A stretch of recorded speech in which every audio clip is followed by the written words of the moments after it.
I see it right. Ah, You there we have to go. stay like at least 6 feet away from the.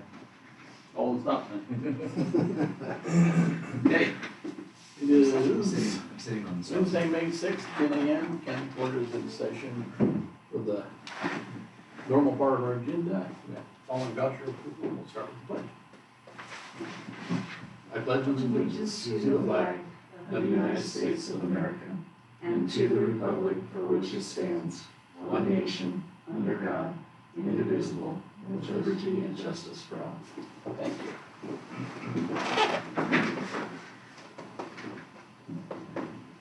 I move to approve the April 22nd, 2020 Harney County Court meeting minutes.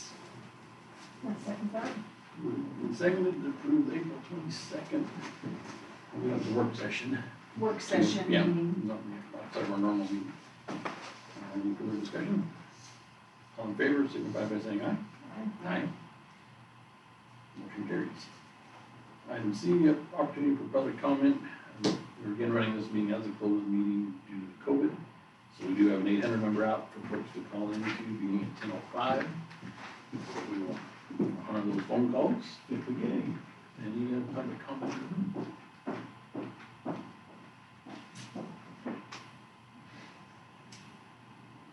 So we'll go right on into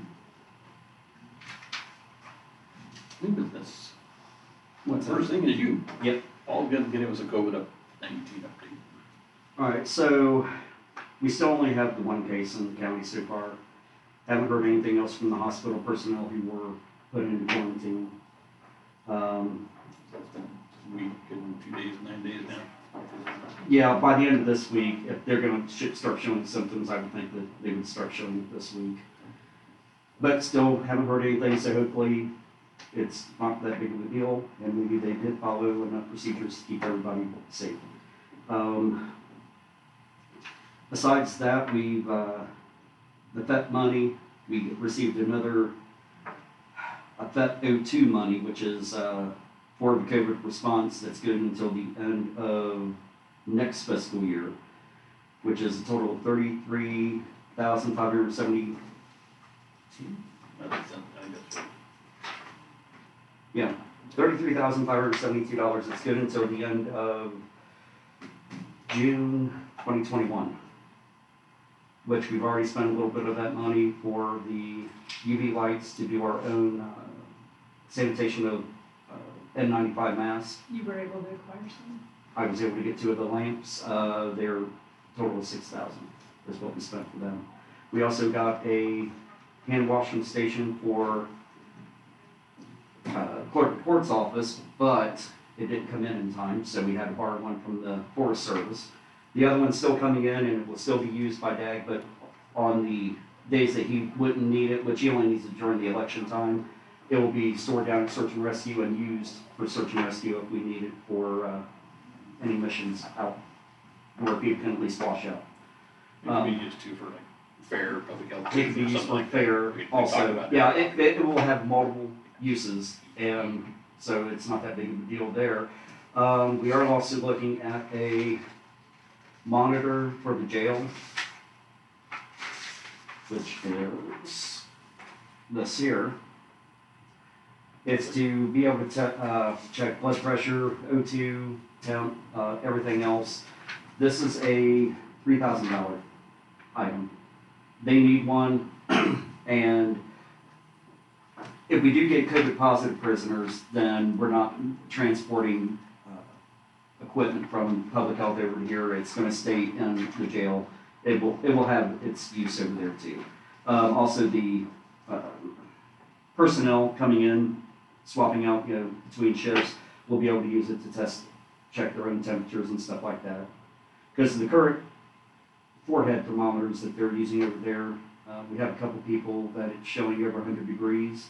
But as soon as we have one of the public health thermometers testing them, they're at 98 point whatever. And so the $30 that we're keep wasting buying them little forehead monitors, just it's waste. I'd rather spend $3,000 on something that's actually medically calibrated and everything else. Charlie, once you start building the house back up, probably want to put every potential inmate run those tests on, I think.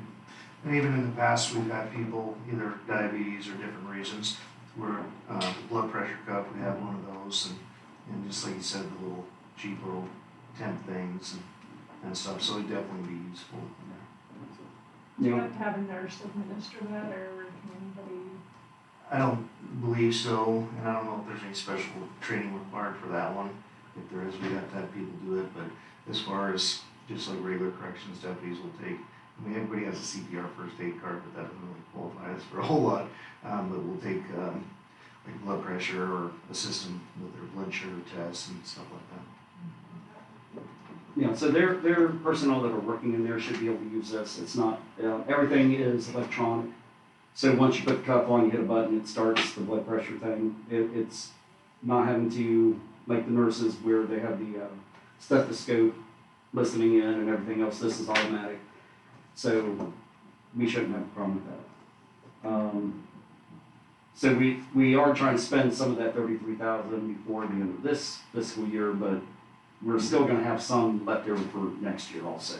That was the second grant we probably got too, right? There was another one for 31 early on. That one was for public health itself, Right. and Jolene got that, and that was for COVID. Yeah. Also, we've also got a $10,000 grant through Ford Family and a couple other organizations that were together for, to use for COVID also, which we're holding on for that $10,000 to use for testing.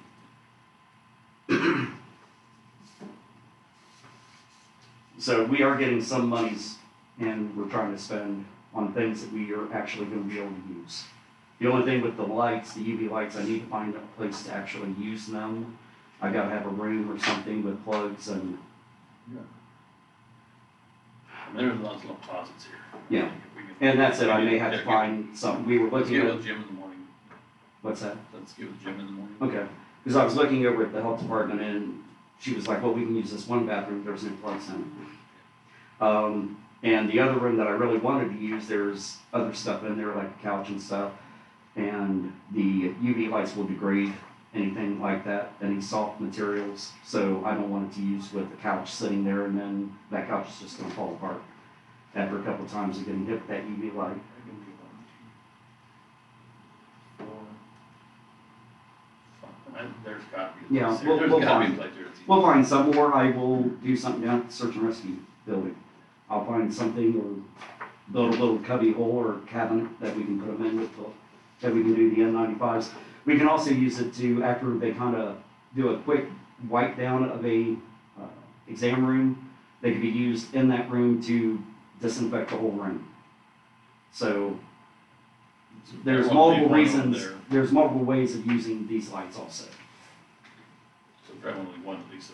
Yeah. Maybe one over here for a dark room. Yeah, and we all have offered them to the hospital if they wanted to use them also, and the response, pretty much, no.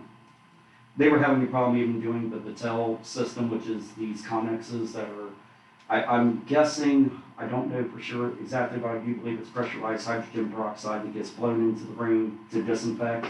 And the hospital at first said no to that, but they're now coming on board with that also. And that's pretty much all I've got for the COVID. How are you doing on storage space for, you know, as the months progress and we continue to get more PPE, et cetera? We still have some room over at the health department. We are also using our downstairs courts storage room. There's some area in there that he gave me that we can store stuff, so I've got plenty of room to put stuff. And we're going to be using the search and rescue office to store the alcohol that we're getting for the hand sanitizer and stuff like that. PPE coming in. It's still coming in. We're having some issues right now. There was supposed to be some that was brought to the courts for election day. It never showed up. So I'm trying to get a copy of the signed receipt because they make a sign for it to figure out who signed for it. But then they also made a comment yesterday, well, we're not even sure if we even left the warehouse. So they're kind of not sure. And then they called me again and said, well, can we pick that up and give it to your clerk of courts? I was like, well, I've already talked to you guys. Same guy who called me again. I was like, we gotta wait until you can either show me a receipt who signed for it or what, because we have not had any, National Guard hasn't dropped anything off since before the first. The last, yeah. On that Saturday is the last time I think they. Yeah, that was the last time, and this was sent out on the 1st or 2nd of May. We haven't received anything. So I called over to the hospital in case they may have received it, and I haven't heard anything from the hospital. So Tammy heard from the National Guard this morning, and then she called me, and I called her and let her know what was going on. Anything they need, we have extra over at the health department. I told her I know what was in the package for them. I can bring it over, and when that package comes in, replace it with, over at the health department. So the hand washing thing in the clerk's office is because it's paper envelopes and how it can last on paper for so long. So it's, it gives them something they can Wash their sign hands envelopes and. without having Wash to go it. in and out to the bathroom. We were able to get one from the Forest Service for right now, and it has a leak, so I'm trying to get that fixed. Once the water that's in it gets out, emptied all the way. They got some of the stuff you spray on and it'll fix a boat. Flexi. Yeah. Okay. And that's pretty much all I got, unless you have any other questions on the COVID. You can keep your EOC going for. If we do not get anything by the end of this week, next week we're having meetings. Yeah. If we still don't have anything by the end of next week, I'm gonna close down the EOC and just make it virtual, and put the office or the meeting room back in the way it was, so people can start using it if need be. I'm leaving the whiteboard that's in there with all the breakdowns of who's doing what.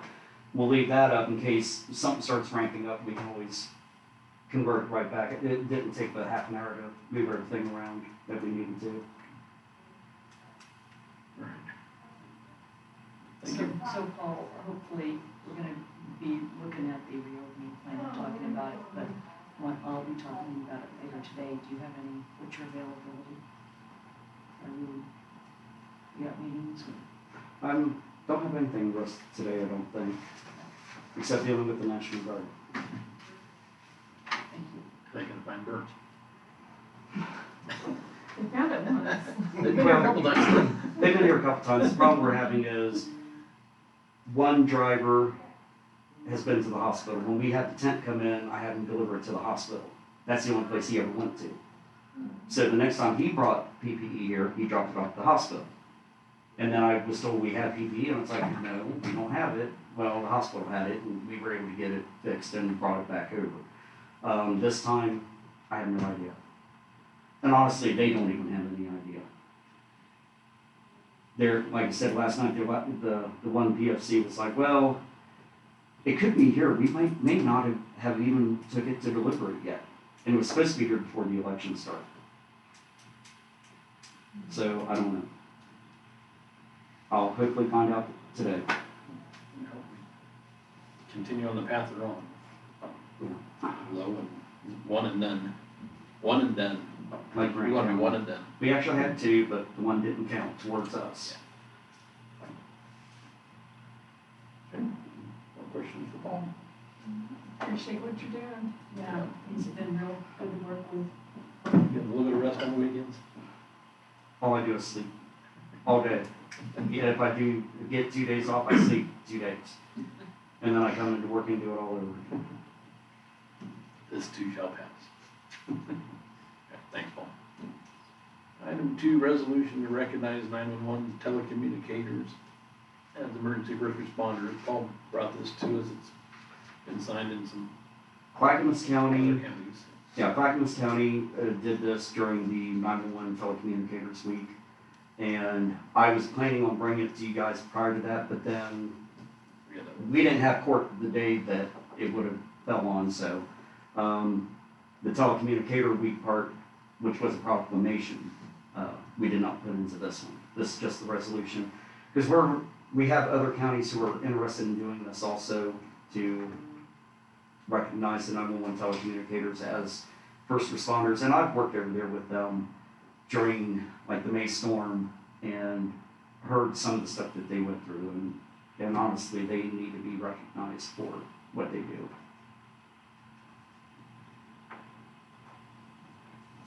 you know, right now, the Department of Labor at the national level considers them secretaries. Yeah, clerical. Yeah, clerical, and honestly, they are not. I mean, they can do everything, they're all paperwork, all the phone calls and the computer work and everything else, but I mean, even Tim, he's a 911 dispatcher for us, and it's more than that, correct? Yes.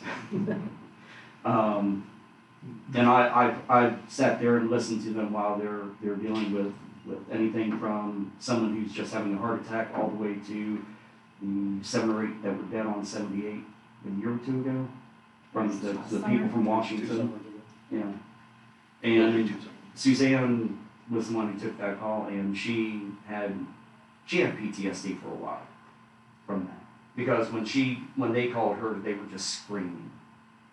Not the people who died, but people who were there, you know, and it just bothers her. And that's what she tells me all the time whenever we're talking about it. She's like, whenever I get a call, it's like, you know, these people are just screaming because someone's died in front of them, and that's what haunts her.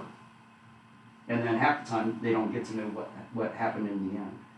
Especially during an accident or something, that person may have been like flighted to a different hospital, and then you don't know if that person died, lived, and that leaves it open for them to always wonder, did they do the right thing? And to not label them as first responders when essentially anybody that calls 911 or the business line, that's the first person they talk to.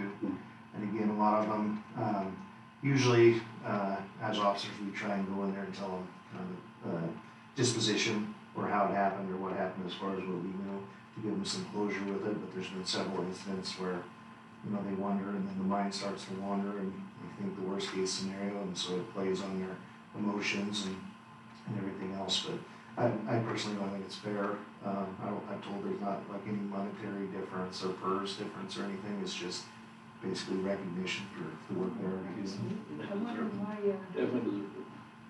why isn't recognized in the labor stuff, I mean, is it clear?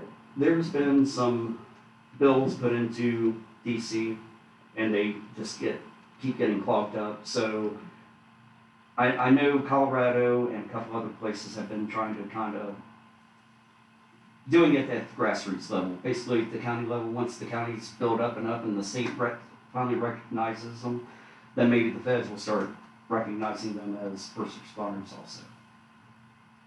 Definitely support our doing our part Yeah, on I this. mean, I always just assumed that they did have that designation, I just didn't know that they didn't. No. So, I actually assumed it as well until he told me they didn't. Yeah. because that's what they do. And that's it. Sometimes, I mean, they're on the phone.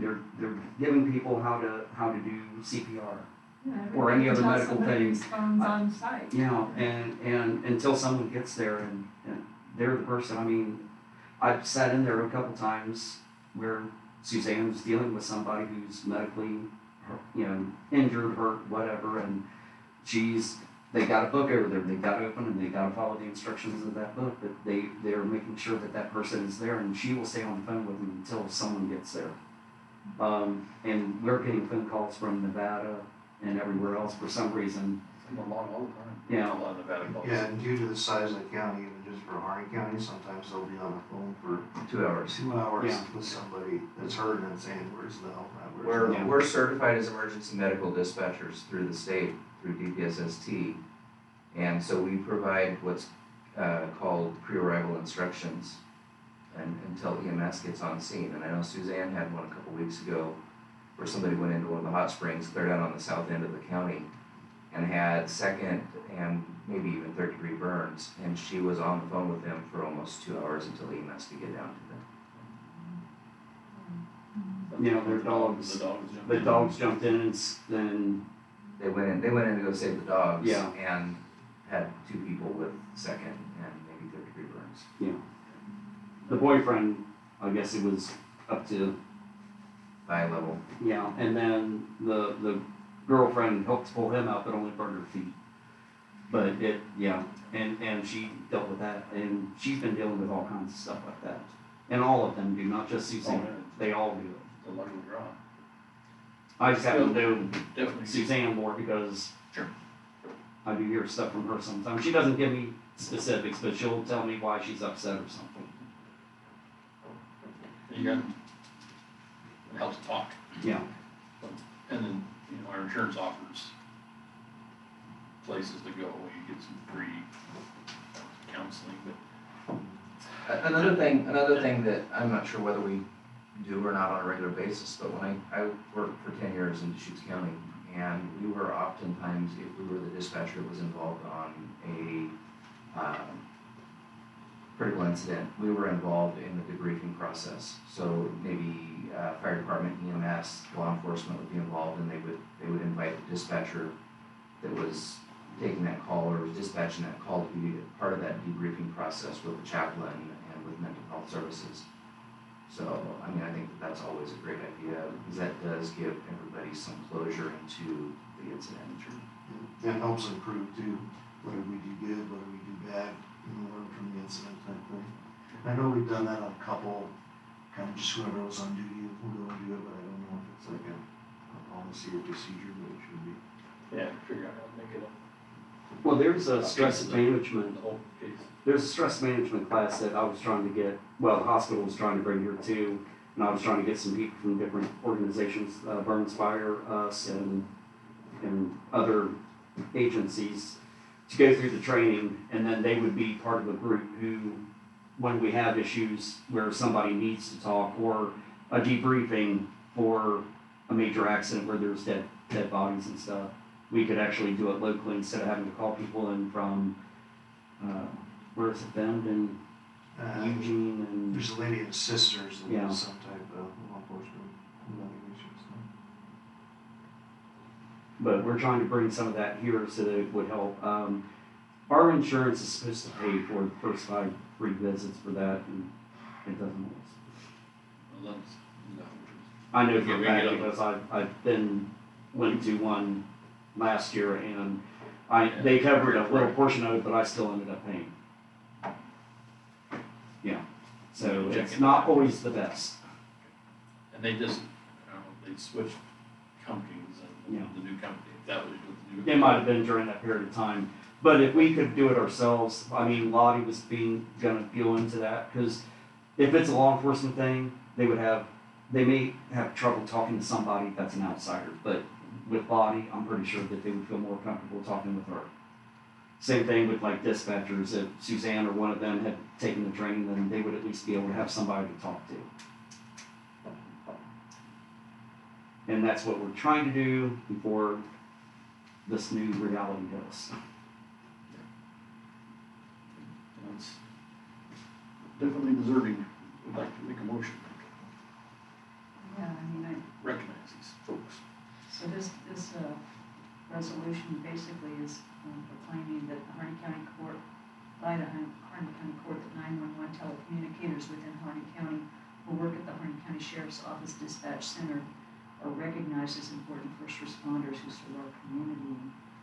And I think the whole discussion we just had, I move to approve resolution number 2020-11, resolution to recognize 911 telecommunicators as emergency responders. I'll second that. Moved and seconded, approve resolution 2020-11 to recognize 911 telecommunicators as emergency first responders. First responders. And now therefore be proclaimed by Harney County Court that 911 telecommunicators within Harney County who work at the Harney County Sheriff's Office Dispatch Center are hereby recognized as important first responders who serve our community. Ordered on the 6th day of May 2020. Further discussion? All in favor, signify by saying aye. Aye. Aye. Motion carries.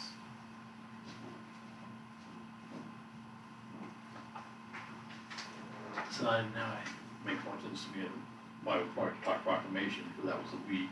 It was the week of the We scheduled a telecommunications workshop. week. And You might see We something should've- about that next year. even as a court, we should buy him lunch or something, that's something we could authorize that, or Why our take little, out? yeah, we can't do much right now. Somehow, I guess, as a court, that really is a good point that we should. Right now, So many people do so much that We don't recognize it. Right now, Suzanne every Tuesday buys pizza from Figueroa's for $10. everybody in there. She usually buys a couple, I buy some sometimes and put it over there for everybody to eat. And sometimes it's something we don't have to do through our court fund that we can do as commissioners to ourselves, we don't have to do it with county dollars. Just let us know. And we'd be glad to do that too. Okay. I would like to personally extend an invitation to all of you to come and sit with us for a period of time if you are interested in seeing what it is that we do. It will definitely open your eyes as far as what we deal with on a daily basis. So we work 12-hour shifts, and there is usually one dispatcher at a time that's in there to handle all calls for the entire county. And that includes EMS, fire, all law enforcement, 911 calls, and non-emergency calls for all of those agencies, one person. Our backup is the corrections deputy that's in the jail. If they have any training on it. Because there's times that Suzanne can't even go to the bathroom until Dan or somebody can come in and give them a break. I work nights, and it's not uncommon, the bathroom is directly across the hall from the dispatch center. It's not uncommon for me to have to run across the hallway, use the bathroom, wash my hands obviously, and come back and hope that nobody either calls on the phone or calls on the radio. There was just some schedule changes in the jail, and Lindsay Ward, that is now corrections deputy, was a dispatcher with us for a little while, and the last 3 nights she worked with me, and I actually got breaks, and it's like, wow, this is really nice being able to have breaks, because normally we don't get breaks on nights, because that's just the way we're staffed. So, but no, I would love to personally extend an invitation for you guys to come sit with us anytime.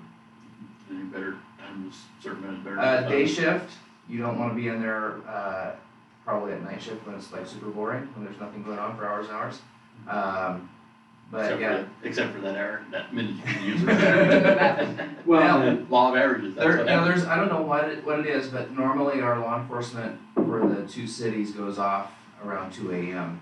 And it seems like, for whatever reason, between that 2 and 3 o'clock hour, that's when we get a lot of our, like EMS calls. So like last night, this morning, I had a call up at,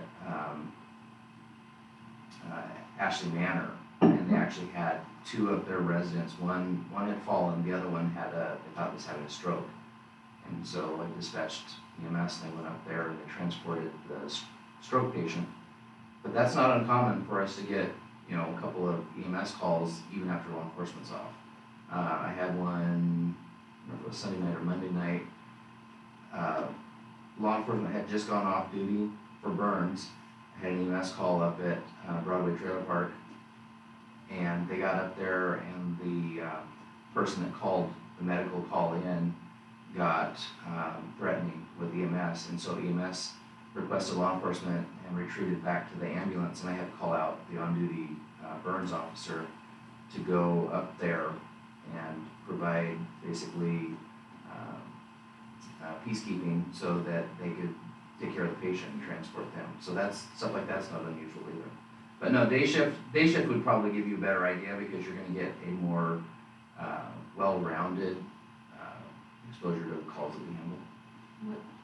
What hours do you change over? We work 6 to 6, so 6 a.m. to 6 p.m. So our shift change is at 6 p.m. So I mean, even if you want to come in, and sit like 5 to 7 or something like that, you could see part of day shift, part of night shift.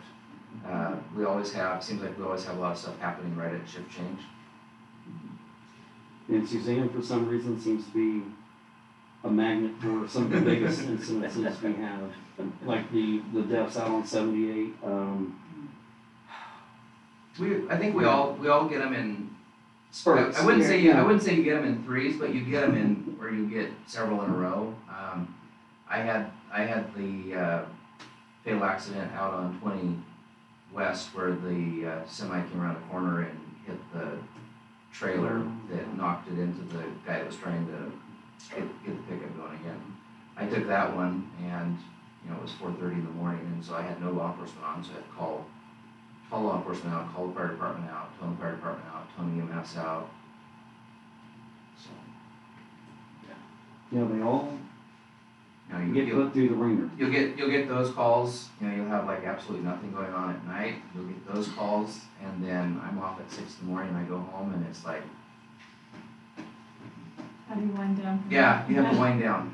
So, morning before last I had, I was about ready to go home, I think it was about 5:40, and we had a crash up on Foley Drive, where a car took out a power pole up there. So that was, you go where you have nothing, and then all of a sudden it's just like you're here. Is that what caused the power outage? We Uh, had a power outage. I don't know if, I'm not sure if that caused a power outage, That timed but, out the fire Tues- department. Tuesday The fire morning, alarm went off. our power was That out. one, Yeah. right? I Yeah, think it was the same day on the dispatch log, I Yeah. saw that the Valley Power was out. Same day, but Yeah, I is don't it know, just a 40 meter or 40? 40 meters were out, yeah. or Yeah. something like I that. don't know why, but we got any powers.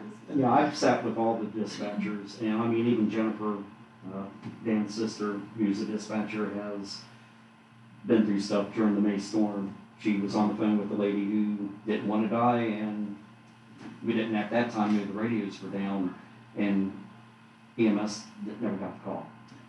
Until I kind of came in there, it's like, did Jeff ever got a call back?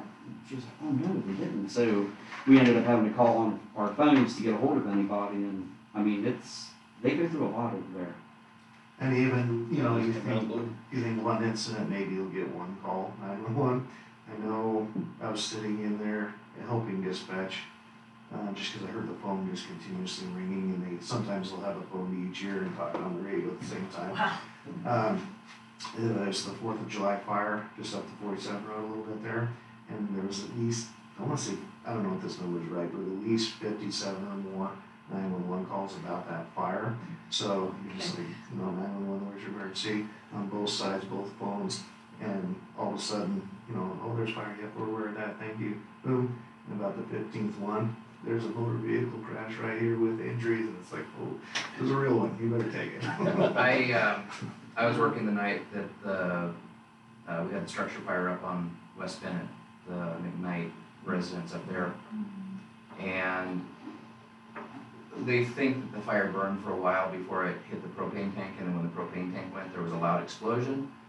I think I went back and looked at it afterwards, I actually answered, I believe it was about 13 911 calls, but there were 911 calls that I was not able to get to because I was basically going from one to the next, and the way our system worked, we have 3 911 trunks. After that, they can either get a busy signal or it'll basically go to what's an abandoned call. But, there's only so many lines that you can answer physically with one person. Even if you had a second person in there, we only have so many physical 911 trunks.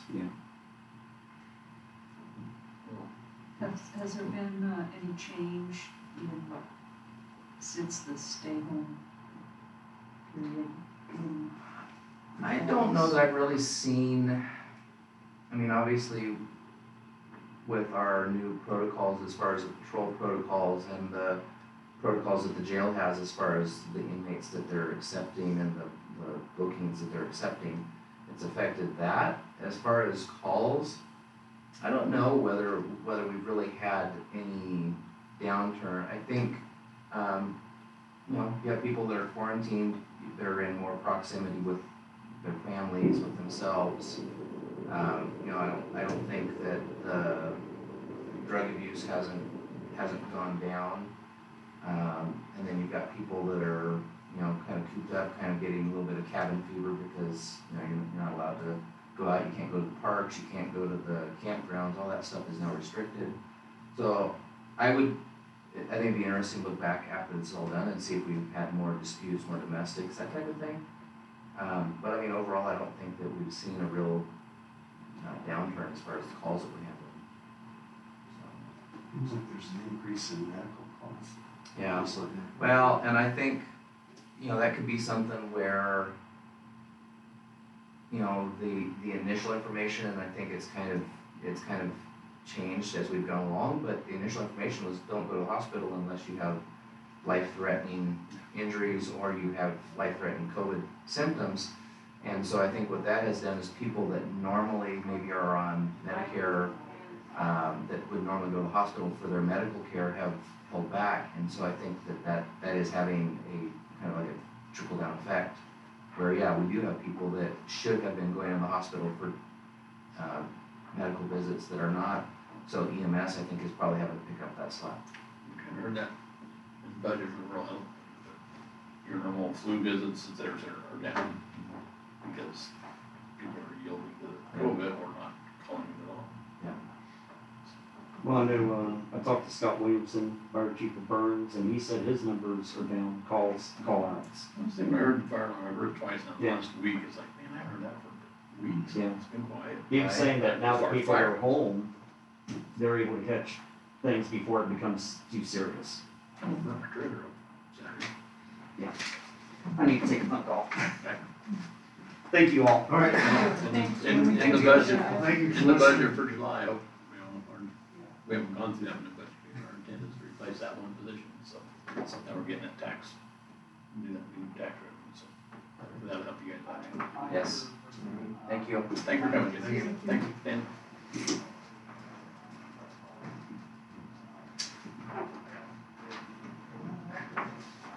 Things that go on that you're aware of, but you're not aware of. Well, I always just assumed that they already had that designation. I wouldn't have ever thought that they were considered They're not clerical. clerical. They are, I mean, they're So doing triage and making decisions. So that's why I check that, because in PERS, fire and police and fire get a higher pay, get a higher percentage Compensation. than what we get, or, you know, tier ones, tier two officers, and then there's fire and police, and they get a higher. And they're trying to make, in the legislature, they're trying to make deputy DAs part of police and fire. County were saying, no, why? Where are they? Well, these guys qualify before they do it, in my opinion. Exactly. But that's why I stepped out of the room right before we started to ask, yeah, is this gonna commit us? 'Cause That was. that'll come through union stuff. I just didn't wanna make sure. I still think it's the right thing. to do. I do too, but this doesn't commit us anywhere on that, but I'll bet unions will start pushing it. I don't mind. Well, this is Well, one of I those things I where would, the. I'd always assumed they were already in that grouping. This is, like you said, the local level is gonna be moving this dynamic, it sounds like it has just never gotten passed at the federal and state Yeah. levels, so it's the right thing to do. Listen. Tentative approval of reopening plan. I Okay, guess we assume, safe to assume we had no public comment. I'm surprised Phone never nobody rang. called in. Thought we were gonna have Didn't recognize. I didn't either, once he said, I was like, what's his last name? Okay, never mind. It's easy, it's easy. It's like the first name, but I don't have to anymore. I've seen him before, I just Yeah. didn't know. He moved here from, like I said, the Shoes County, and his pro, I think they're still together, I don't know, but just, she just loves it. They're a big outdoor fan, like to hike, and, you know, like camping, like to do so, hike and enjoy being away from people. Great area for it. Don't we all? That's everything. So they were, yeah. Okay. Very nice. So as you all know, we submitted a reopen phase one plan requesting a May 1st reopen date to the governor his governor's office on April 28th. We never officially heard anything back from them, but on May 1st is when the governor started having those conversations and presenting the prerequisite requirements for a county to request a reopening that now include not only what the county is responsible to attest to and ensure, but within the hospital realm, under health districts that are in the state, which Harney County is in Health District 7, they need to do their part, we need to do their part before the state would probably accept it. Good news is we've got the good people here in the community working really hard, had good sessions on Monday with public health, with our county health official, with emergency management, with the hospital, and So that, on the hospital side, Health District 7 has attested that they have met all the prerequisites. In this document, we attest that we have met ours. And there was no reservation in that. Paul Gray said, I attest, we have PPE for our first responders that are separate from the hospital, medical responders. We do, we always want more, but we, so everything, it's not provisional. The thing we're attesting to, we have met this. So, also, so the counties that we know that have submitted plans, they worked really hard. The plans look different. Baker County, who was the first one to get it in, then was basically in constant conversation, change this, change that. Fine, we changed things, but I didn't want to get in that responsive mode where all I'm doing is all day making changes that ultimately don't even matter. We're still waiting on the state to issue their final sector guidelines. And so what you'll see different in this plan is I'm putting things in appendices so that we can just swap them out. If this is an adaptive plan, you can just kind of have one of those log sheets to it if it's ever something we really, really use. And anytime there's a paradigm shift or a new final guidance, we address it. It's easy to address it in the verbiage and swap out the appropriate appendix. I have not given it a close read. Today I'm going to be doing that, so there may be plenty of errors in it. On page 6, where we just kind of touch on these topics a little bit verbally.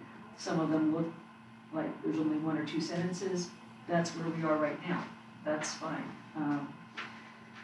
So I'm open to anything when you have time to read it that you would like to see in it. I would like to send it out to the other people that participated in it definitely tomorrow morning, or like tonight if you guys don't have changes.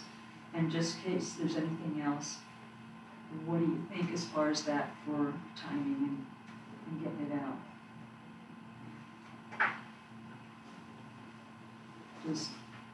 Right now, the last I heard was that they'd be accepting up the plans as of Friday, May 8th. And so, I'm thinking on congregate care, what page and is you that? have 7. Okay, And you have what I told you, I think there's one more that cemetery care runs. Independence Place? There's one more. Oh, And if you can, when you think of that, just shoot me an email Yeah. and I'll add that, okay? I'm all for, this is definitely a draft. Independence, the name is, It's not that Elizabeth Country Manor? that's run by the Sandels. There's 2 that cemetery care runs. Okay. I can find it because Carrie asked, what's her name, works in cemetery care in the Great area? Martha. Oh, Corbin. Yeah, and she wrote back and it's like, oh yeah, there's that one. It's the name of the street, Liberty House. It's Liberty House. It's on Liberty Street. So it'd Going be after 2 caregrounds? group mental health homes, Independence Place and Liberty House. Okay, thank you. I'll make that change. I didn't give you that information up front. So I'd like to, the very short section on page 7 called isolation facilities, this is definitely a conversation and planning that will grow.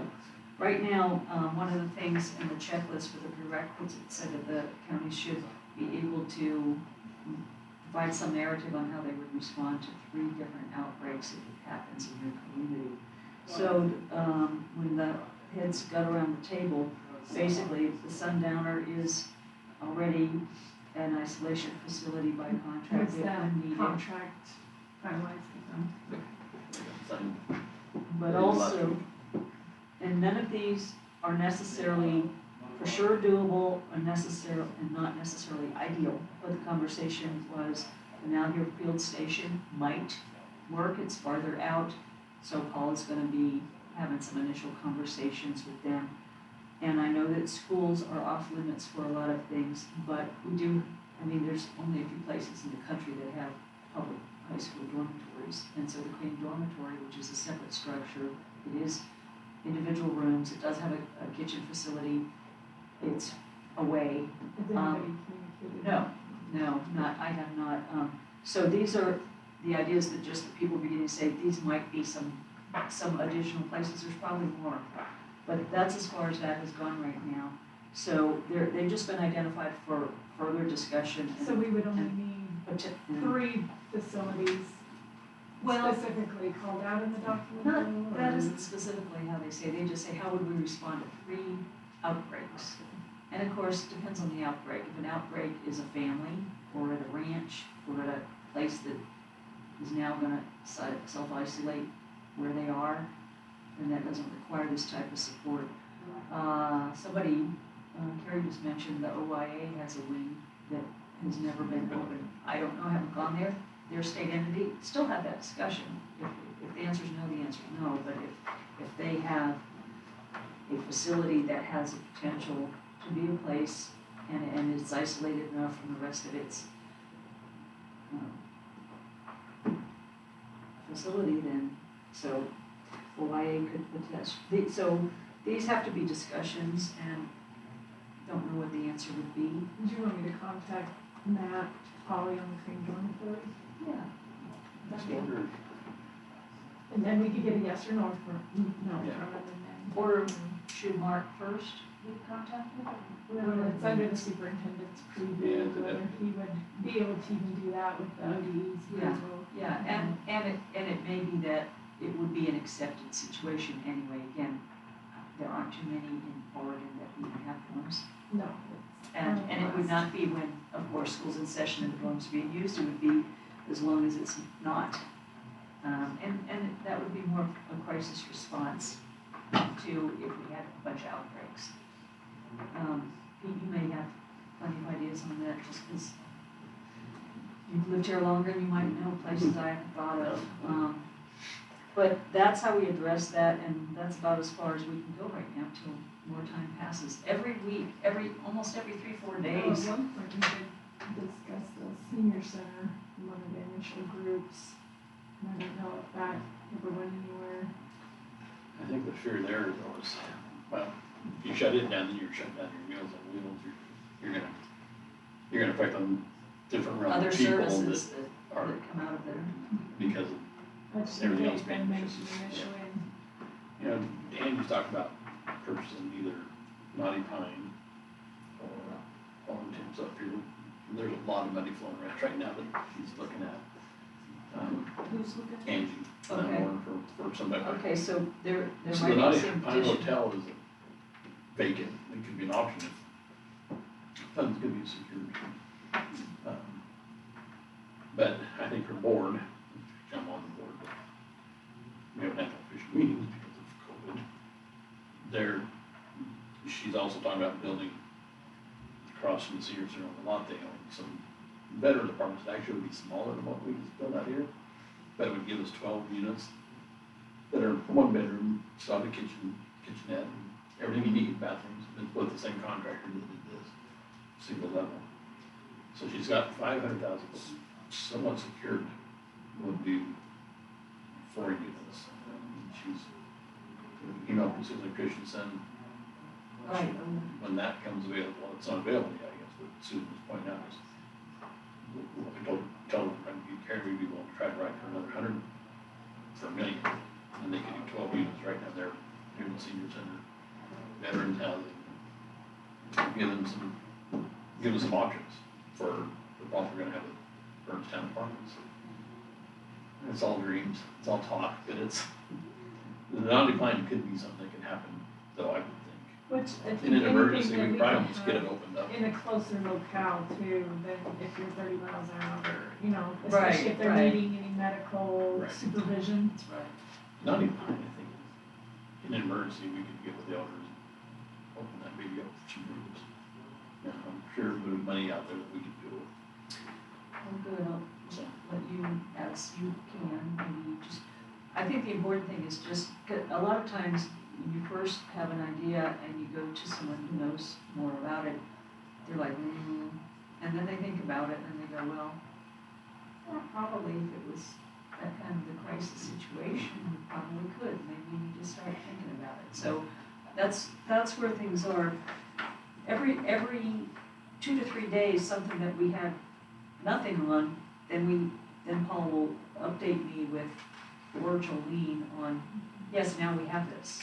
Like the contact tracing that was considered inadequate is fully, has more than met the prerequisite, and there's support available, and so that one's fine now. So week to week, things get better, and some things are stalled, and so it's an adaptive management plan because the situation is going to be changing, and we know and figure out. So who do we feel like on that, are we still interested in maybe the OIA having a conversation with them?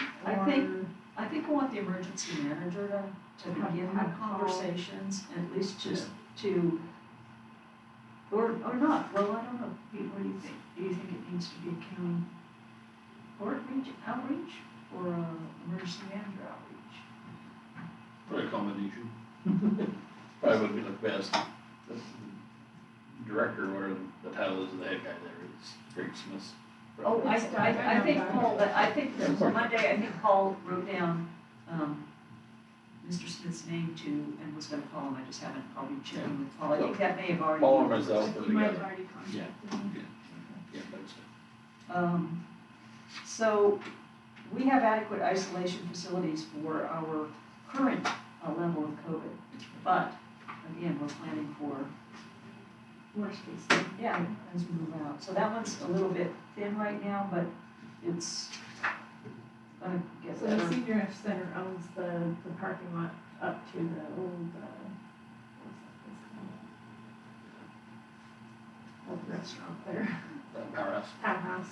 They own that lot, and they own a lot across the street too. I'll do it. Andy gave him back to the deal, he wanted to get, because he used to belong to his brother who passed away. So he made them back to the deal, to help his business ventures, and so he was in picked up with that.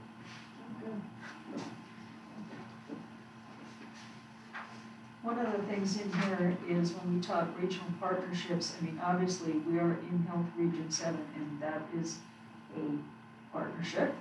But I just wanted to put in there, under regional partnerships, that we also have these counties that we always work with that also can be part of partnerships as needed in the future. And not that we would, I'm not saying we skip Health Region, we stay with the Health Region, but there's other response items besides just those parameters that we've got good teamwork going on at county level.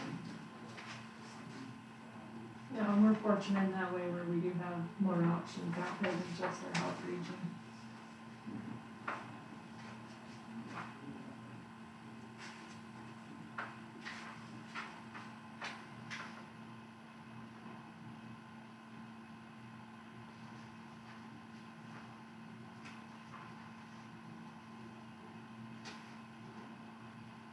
Sure like to see that business sector guidelines get out.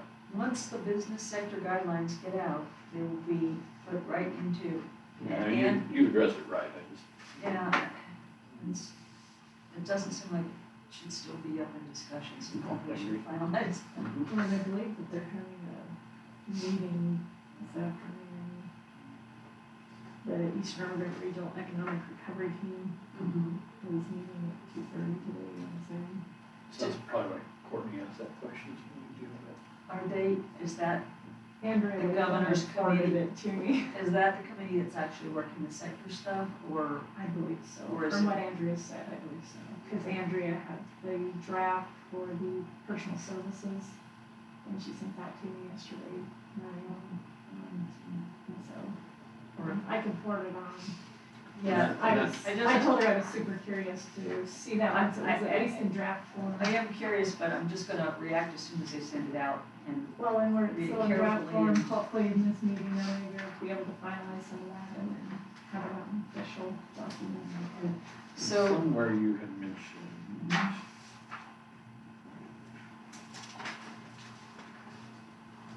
And this is this is not anybody's order of things, this is just, the little order I put the topics in. Somebody had mentioned, there it is, page 8. Should we mention, so I'm looking at the third paragraph, Okay. second full paragraph, the Harney County Chamber of Commerce. Okay. Should we mention Treasure Valley and SBA there? Andrea? Yeah. Just because she's. How would you phrase that? Treasure Valley, And it's just their small business along with, ADC. SBDC. Treasure Valley, probably could mention college. Yeah. Treasure Valley College, SBDA, SBDC, Small Business Development Center. Local liaison or something. Yeah, I'll mention that, that's good. Good catch. This is, I know Andrew's working her tail off, it'd be nice to get her a little acknowledgement somewhere. Well, no, she's been very helpful. Yeah. In providing feedback and helping with the local. She's had a lot of, fielding a lot of calls, especially with the situations with the PPP loans and the banks and not all the. Bank restarts and get processed, 27 or 28. Yeah, Process.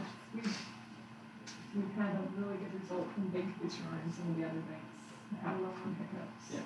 And then depending on if they were able to also secure an idle loan, Andrea said that there's been a lot more situations that are making people even wary of spending those funds.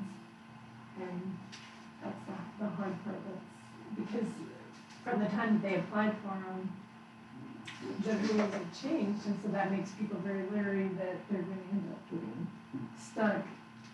Won't become a grant, it'll be a loan. Yes, and some of the loan interest rates, she said that one individual contacted her and had been set as a revolving rate up to 8%, which was not the intention of it, but that's how it had been written, and so we were having to go and address that on the loan, because if you hadn't caught that prior to signing, What bank was that? I'm not sure, she didn't say, but, it's all making sure the fine print's done correctly, so that they don't end up with this inflamed interest rate Yeah. that wasn't intended. The thing about,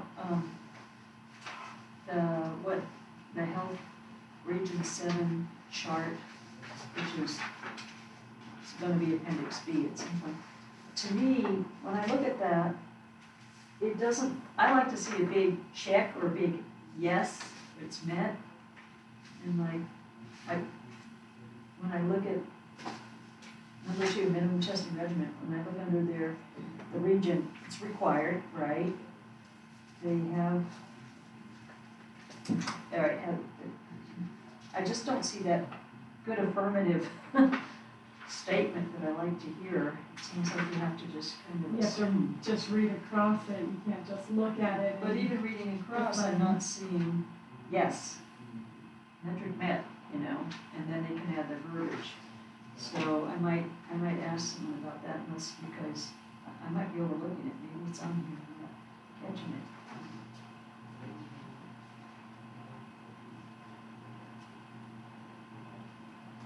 So this is the one that Paul, we just got from Yeah, Katerina? yeah, It had the yeah. green on it, that's what I assumed it was. Yeah, I just printed it off this morning and just stuck it in there, but, I mean, But I email Katerina.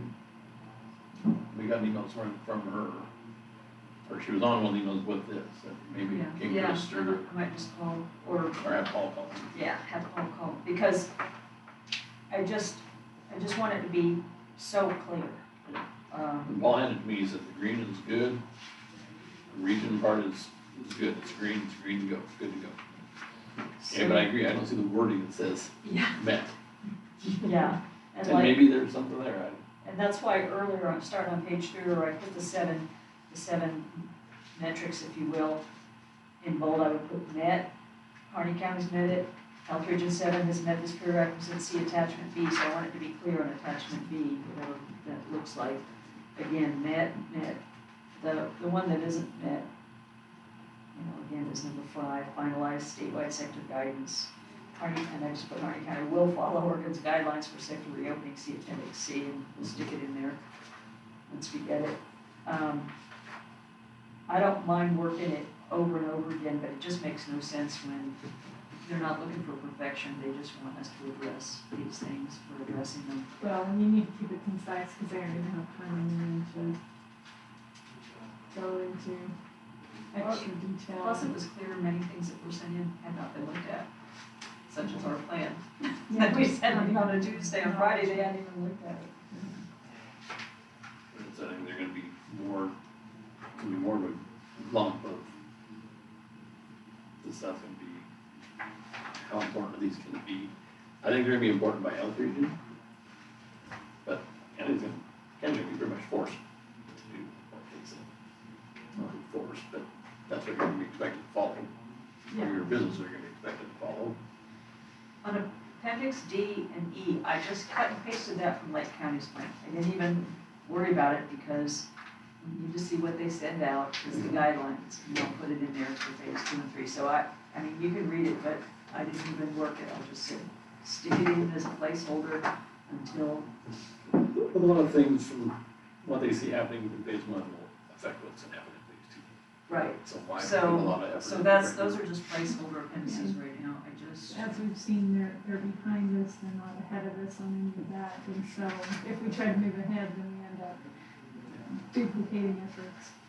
The only thing that, I think that we need to continue to push with phase 2 though is a definition of the timeline, because I've heard anywhere from 2 weeks to 20 days on For how long yes, we're I've in heard that phase the too. duration in between the stages, and what it's, starting to affect is if in phase 2, we're able to have gatherings over 50 or, those kind of guidelines, change, there's a lot of events that are waiting to see if they're able to even get on the schedule.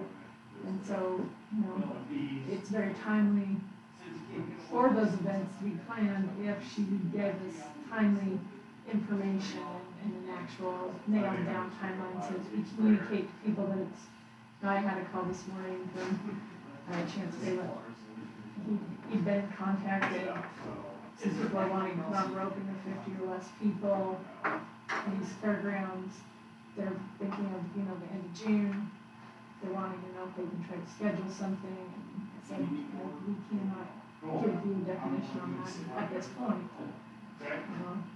And so, we're sitting here missing out on revenue there, and that would bring revenue into our fairgrounds. They're gonna start looking at a private facility instead of using the county's facility when, here it could be an event that the fair is missing that revenue on once more. And we can't afford all summer to have no revenue brought into our fairgrounds. Yeah, one of the things AOC sent out about what's your lost revenue. Put down, what's the fair revenue down. I exaggerate. You are exaggerating because there's more events that wanna be held there than you're even aware of that Sure, we're having to normal cancel. scheduled stuff, right? Just, Yeah. you're just considering the normal schedule, let Right. alone Sure. other events that would like to be held here. And I'm thinking I'm not counting on anything coming from the state for the CARES Act. But I'm hoping, it'll be another deal from the Fed. Well, they in- tried to rattle it through. well, what I would like to suggest is that look it over, call or email me if anything needs to be changed. If you get word that the sector guidelines came out, email it to me, even if it came in my email I and told I missed. Andrea, I said, you're seeing it before we're seeing it, so she said, I will forward anything as Okay. it comes in, Great. because we're gonna maybe see the final draft of it, but we're not seeing the work along the way to even know what stage it's in.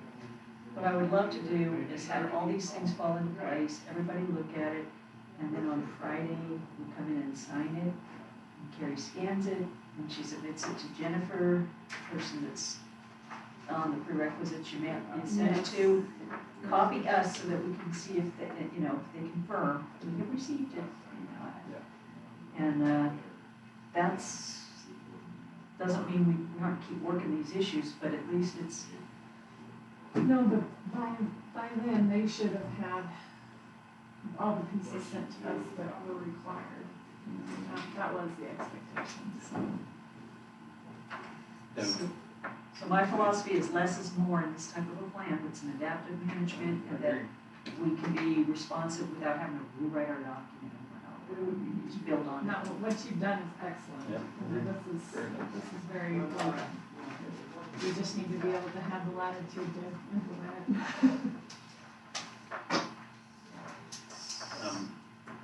So have you noticed many businesses open?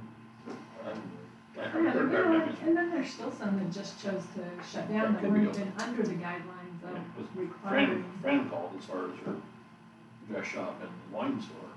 She wanted to open for a few days before Mother's Day, this Thursday, Friday, Saturday. And asked me what I thought, and I come back and I read the thing, and I said, the liquor store is gonna be open, no reason your wine store can't be open. Yeah, it's a liquor store. And her boutique dress shop doesn't run long, but then there's a parenthesis that says, any business that provides weekly or, drop-off points for stuff, so like her dry cleaning. That falls in there. Mm-hmm. And I said, I will, so yours is one I would back 100%, saying that, I gave you the way, because to me you fit. Yeah, if it's in that criteria. So, she said, okay, thanks, she's on my deli can, I can just do take it, yeah, Yeah, she's there's not no wanting to change it. eat in. Nobody's and just- really wanting to, they just want some guidelines and let it go, that's all they're asking for. Well, pretty basic. They do have Thank you. clientele that are willing to participate, and that's, the biggest danger for our businesses is if they open whether they'll have the clientele to support the business. And That's she's an aware unknown. that she does, have people contacting her, and so she is, feeling comfortable of trying to participate again. We shouldn't be ever holding back anybody that falls in those. When I asked about the cities, again, I haven't called them to ask for anything, but I just, when you hear that cities can be eligible as well as counties for stuff, and because our small businesses are largely in Burns and Hines, are they kind of looped in on, trying to make sure that they are also getting their share if they deserve to get a share of some of the other money? Or that they're poised to request it, or that they're. It depends on how it comes down. If it comes down to the counties, and the counties are supposed to take care of your cities, that's one thing. Okay, If right. it comes down to Which I counties haven't and city, seen city, any language that way. I haven't either. And that's where, I've been reading everyone trying to I would see. prefer, I would like to see, but for us it's easy. But just manicure, Oklahoma County, Yeah. cities that. I'm not even trying to put myself in their shoes No. because you really. Again, you can't compare apples, you're not comparing apples to apples, but I haven't, and I don't get on those, I get the notice for the League of Oregon Cities phone call every week. Theirs is on Friday too. I get that, and I haven't either, been maybe. able to join it. Join it. I sat in on it once, but then since then I'm busy Friday. There's so many others. I'll, I have no problem talking, ask them, where they're, I don't think, unless they're not getting their water and sewer bills paid, and things like that. I don't know where they are, they're not the expensive. Probably got. I just asked in case you've already Yeah. heard some, I'm trying to I think where haven't they, asked. probably they could have less revenue because of traffic citations, but when you read the law, there's tickets being written. I can't read, they get so tired of seeing warning issue. Are you getting calls? Thank them people, get some money. Are you getting some of the kind of, people who are reporting about people they think are violating things, you're getting yours? No. Okay. So when I hear these rumors that OSHA's there and threatens somebody, I don't know if it's local, I don't know if it's like the lady in Salem, the hairdresser, she's sure getting in the limelight right now. Anytime you're the first that tries to bucket over there, I think you're gonna set yourself up. That's as a government disaster. at its worst. I've heard nothing when those local. things happen. And then what I've told people, you ought to do that. Most likely you're gonna get a warning first, and that's what that gal got too. So if you decide to go to the next step, it seems like in her case it's a $10,000 fine, and the third step was like a $70,000 fine. That's what the TV reported. But it's just sad. Well, and that's what happens when you don't have leadership leading out of a situation like this. We end up with.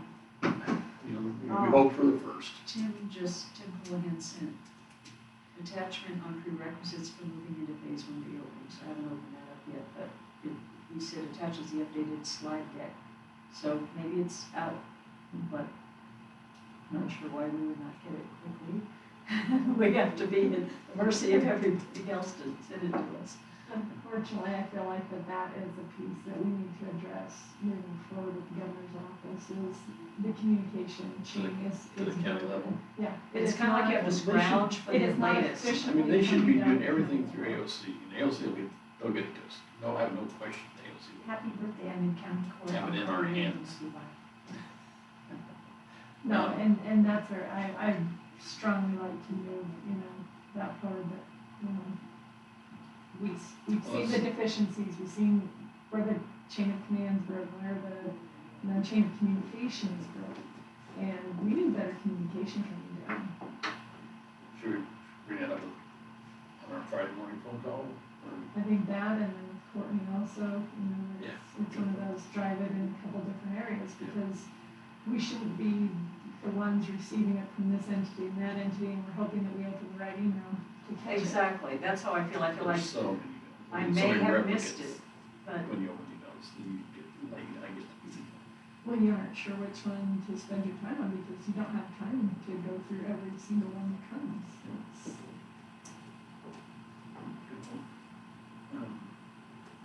We hope for May 1st.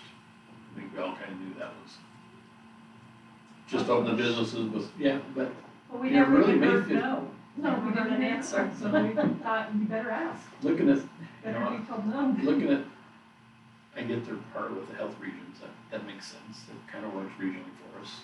And It can work, it can, yeah.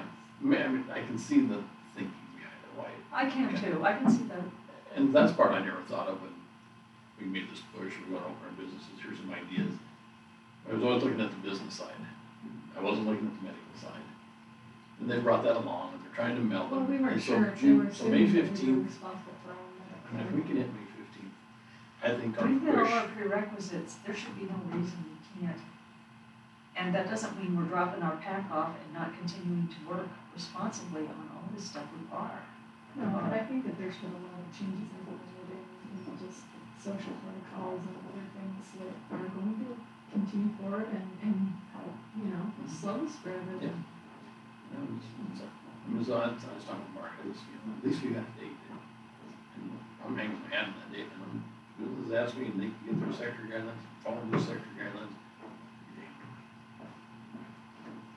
No, it's to that point where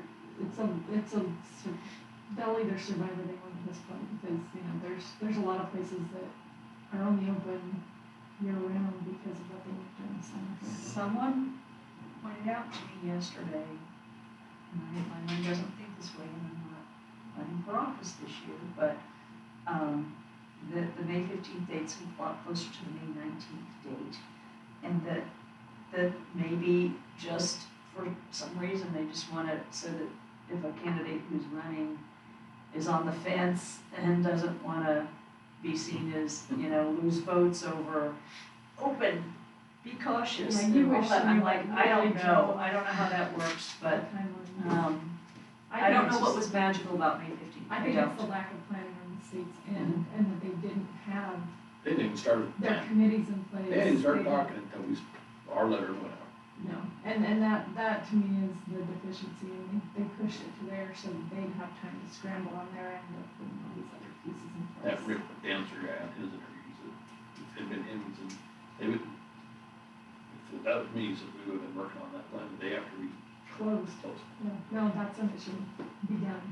And it was the things like the things in our letter that at least had our thoughts on the sector stuff. You see a lot of That's that all, pulling it's through. in there, they may have, and then they may have Tweak tried it. to add a few others, but, and that helps, I mean, everybody can borrow after everyone's work to make the good product, but, if the counties hadn't been leading, we wouldn't even be this close, And we would be in that, June, right now. Yeah. There haven't been push from the counties. that's not good. No, But I that's mean, not counties are leaders, but, we had to push and push and push, and it's interesting. So, as far as courthouse and offices, we're planning on opening back up 15th, which is Friday, so the 18th. have people that were getting different plexiglasses installed. So we had a department meeting and they were sending to me mixed messages, we're open or we're not open. I don't like these signs that say call and we'll wait on you, then they call and you say no, we'll do it online. Yes, we need to be open. No, we need people to feel like they have the latitude to come Yeah. and take care of their So- needs. So we will be back to normal, the new normal on the 18th here. There's 4 or 5 that want plexiglass and Patty, that did one for clerk's office is gonna be doing, Carrie's gonna have one. The assessors are gonna have one. Community corrections gonna have one. We just gotta move on. Oh, put it in place and then go forward. Yeah. Is And there they can still any encourage, other, they can still encourage people to go online or call, but we need to be, are they doing anything down in the planning department? Brandon was talking to them. Okay. I think some of that first. Any of our buildings that, no, I don't know if the sheriff's office, They're already behind. they're already behind and they were closed. And actually, I think they opened their doors. Did they open? And so I'm asking, can we hope now people are probably, yes, please. Let's get back and start working on those. That's why I wanna make sure it's across the board, we don't have anything shut after that. No, everybody's definitely. So no department head has said we won't be okay to open on the 18th. I mean, 2 weeks prior, before we locked the front door, we did the let's call in. So I told them now for the next 2 weeks, let's start falling out of that, the front door's open. And we let people come in and let's start working our way back for 2 weeks. So we were 2 weeks going into it, then we were solid for a month, then we were 2 weeks coming out of it, we'll be back open. And Jolene was at the meeting and a lot of them asked questions, and he got help. We made a lot of them feel a lot more comfortable. So how far does this, Brandon, how far does the sneeze carry? So she explained the sneeze versus the cough. And it seemed to help. And Jolene was behind us getting on. I'm really, I feel real fortunate that Jolene is our public health director because she is a person who continues to keep an open mind in spite of the fact that her lane is this. We butted our heads a couple times. But she doesn't just stay stubborn, you know what I mean? And she's a professional and she's very good to work with. And even if I felt pushback at times, it required more dialogue, and then there wasn't pushback, there was cooperation and trying to problem solve, which is exactly what we all want to do. So good for her and thanks for her. Well, I think we all have lessons to learn in communication throughout this process, and the fact that we can all improve in that realm, and the fact that when you do, it tends to lead to better things. So as far as putting something in the newspaper for the community to understand what's open when, if you get something to the paper for next week's Wednesday edition, if things don't keep changing every day, maybe we should do something like that, or for instance, we can publish something that, And Randy Fulton reached out. I said something that, before we ever reopen, there'll be a meeting of minds, the public health, hospital, county, and the businesses. They need to know what they're doing. He said, get with us, we'll publish anything you need published to help. So maybe if we get these sector things, I think we you need to would make print available those sector things. yeah, you on can do a whole website. page of just the guidance people can The chamber's website, any websites that we Yeah, feel like regular. businesses would frequent, need to put those out. I know that Denise and Andrea and Lola would email those out. They've been doing that, right, because they got information on the retail. They've been trying to put out anything that they are coming across in their email chains, and so I think it's, if we have a direct spot where they can access it between the county's website and perhaps the chambers, and then put it in the paper. We gotta get in the paper. Rob Barrymore's talking to me, he said, I don't do Facebook. I read the paper, so there's a lot of people who don't read the paper. Right. So, yeah, I think we Yeah, can as print soon the as sector we have them in our guidelines. hands, we need to, And if we print the sector guidelines in the paper, then the public can be aware of what the business should be doing, there will be more call on it. Maybe it will help police each other. And hopefully, that's not like in Fackies where that guy got shot because he told a guy he had to wear a mask, killed him. people are on edge, and, that's the I spot don't we don't think- wanna be in. Yeah, I don't think we'll have that issue. So would that be a PIO thing? Yeah, we that's all you do. That'd be awesome. Hopefully So we'll, we're gonna have Paul's gonna have his meetings next week, so, yeah. Or so it'll be too late for that'll next be week's too paper. late, right. No, we So have to do something We on need it. something in the paper. I'll talk to Paul and Lottie. Probably by tomorrow, the sector If we can at guidelines least for talk sure will to be them, out. yeah, At least we can get that there. I would love to get the sector guidelines in That would be, the paper. And then some of our, and if we, once we what would you sign guys think this, would be the highlights of this? I can come up with something maybe, and you guys can tweak it and change it. No, if you feel like you can kind of, have something with the paper. And if it's a full page, it's a full page. Yeah, I mean, it's. We'll charge it it's to, one of those. we can put it under COVID response. Um, Public health emergency Good way preparedness, to- that 32,000.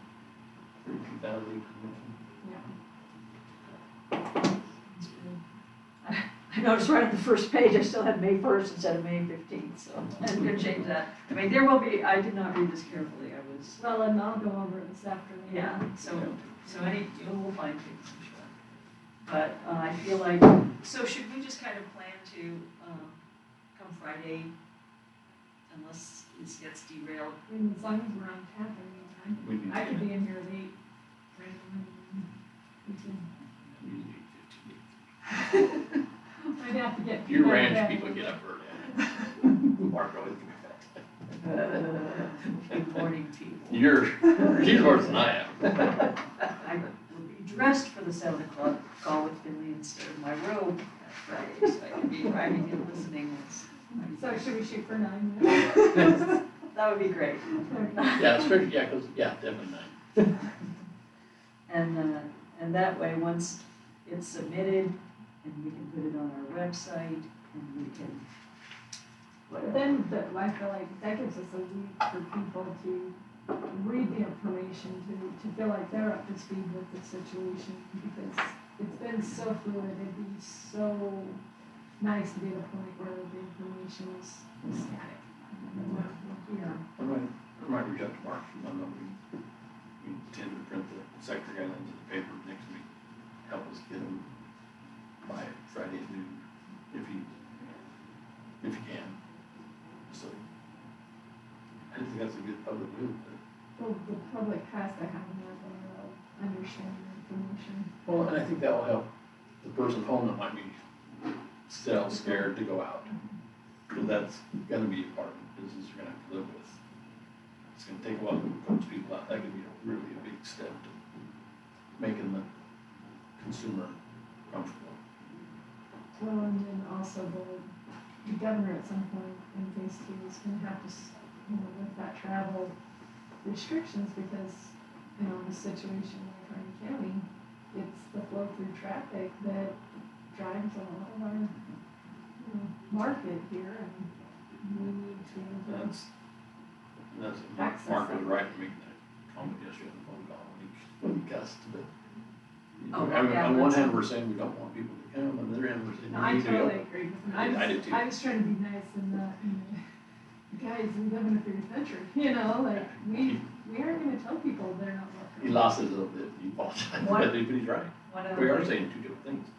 No, and I We think need to be that's open. wrong. I agree. One of the things James Williams said, he said, have you noticed that as commissioners on these calls that, we kind of are in different places at different times, when like we really, and I said, yes, I said, we are hitting the wall at different times, and we were recovering at different times. I said, I was cranky on last Friday, when today, way better.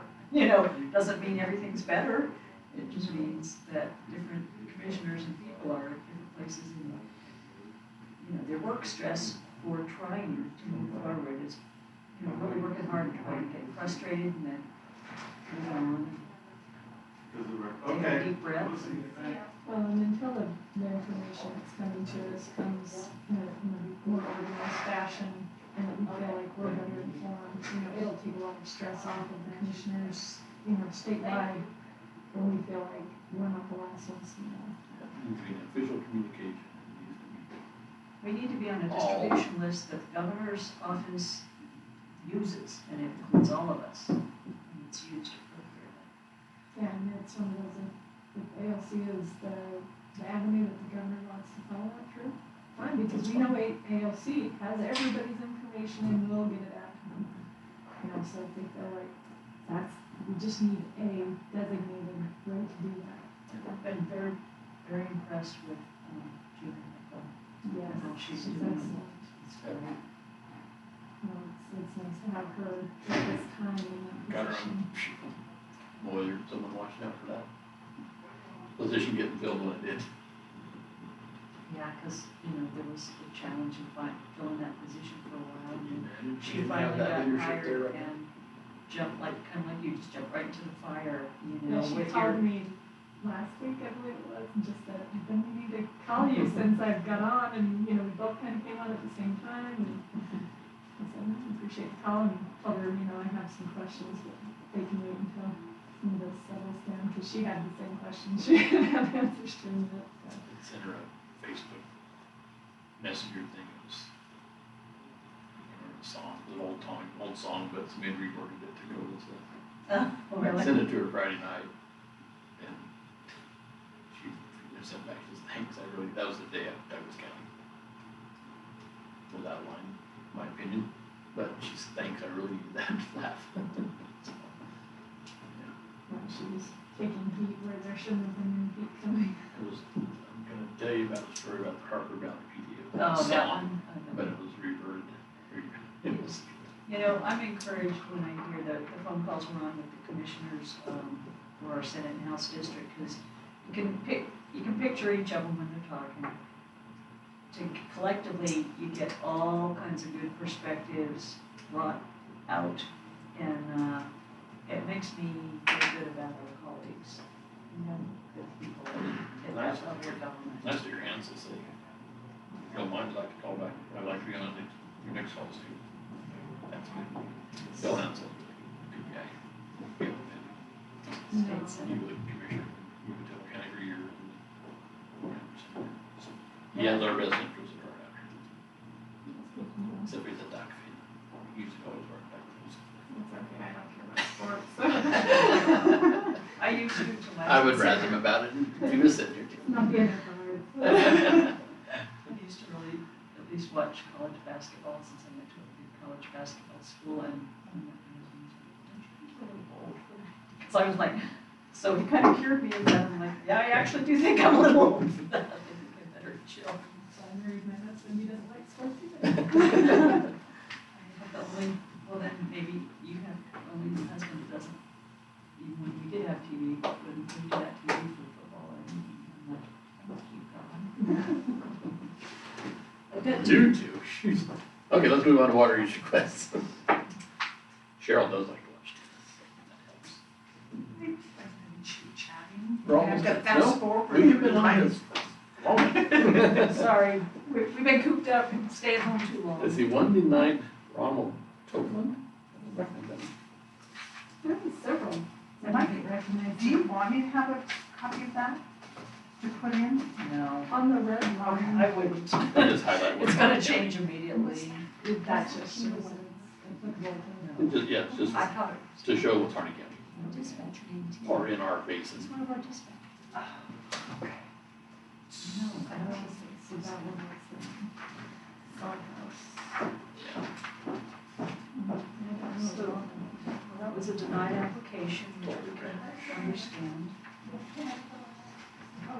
And then Senate amendments. Charles, hey.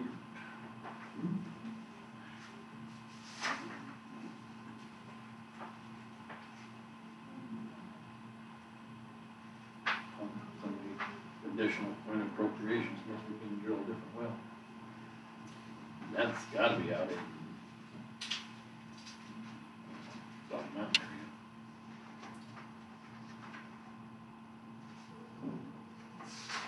Which one are you looking area. at?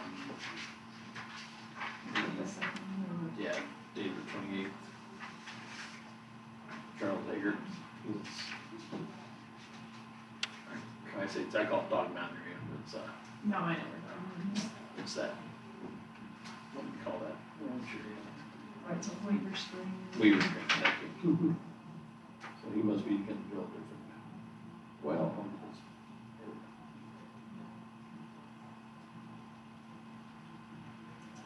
It works, he's invested a lot of money in our community.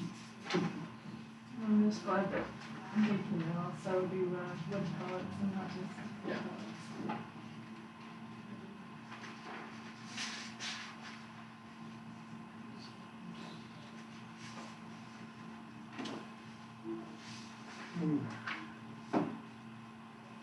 So CRT tonight, be interesting. So, in case, even though this might not always be a topic for you guys, I'm gonna be on an ACO Justice and Public Safety conference call today. I don't know, last time I called in on one of those, I did learn some good things for public safety.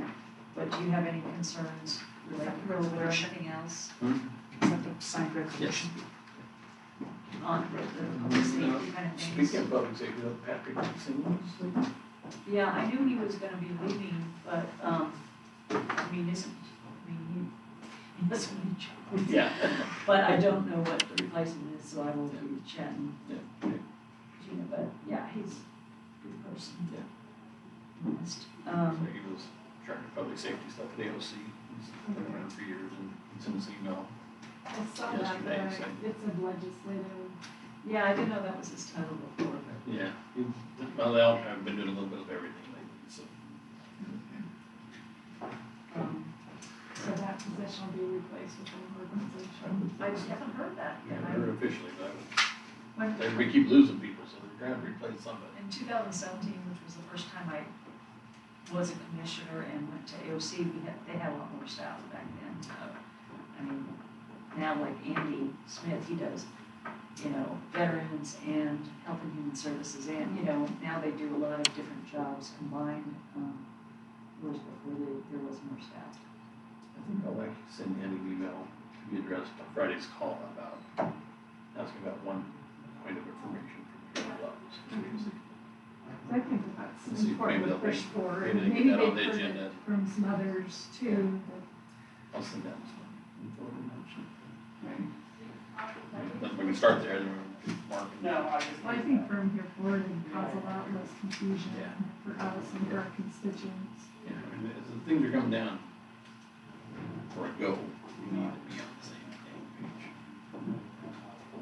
page. All right, thanks. Okay, Thank you. Thank you. adjourned 11:33. Okay. Thank you. Next, we have budget next Wednesday. What time did we say that was gonna start? Was it 9? I think it's the 9th, it's a long one. 9:04? We might go upstairs too, in the circuit court room. If they have nothing scheduled, they're gonna let us go up there. They thought it was a little awkward, with us in the lobby and everything. So it's awkward, but it's all we gotta do. I wanna hear something. It worked.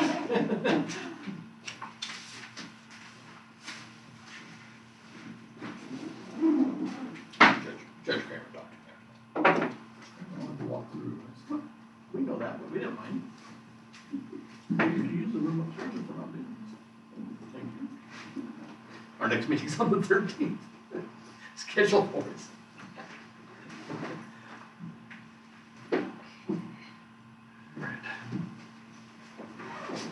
Turn off Sheldon. We have decided to just do an interact via email this month. Is Okay. what the consensus was. Okay. Then next month we'll plan on having a